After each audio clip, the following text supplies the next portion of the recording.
I kind of see the breath as a equalizing thing.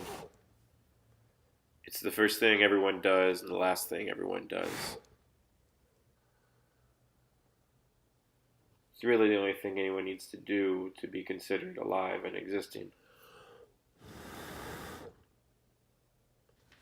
The breath is kind of an evolutionary gauge to see what basic emotions we're feeling: happy, sad, nervous, angry, afraid, and sometimes in those rare moments, even peaceful.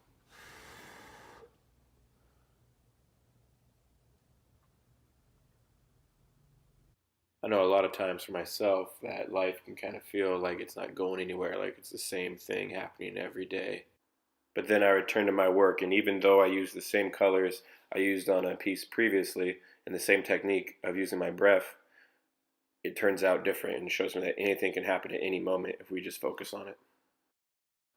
I don't feel that I need the viewer to know that's my breath that's creating these marks right away. I kind of like the viewer to get lost in the ebb and flow of the movement of the piece and then have it unveil itself after a while. I find that when I show my work, people are naturally curious about the process and ask how I got these marks on the canvas. I generally like to do some sort of demo when I show my work so the viewer can see it's a nice gentle breath and a sort of meditative process. The breath is a complex thing, so I found I can use it in a few different ways. I can do pieces like these where I use the breath to create composition and movement.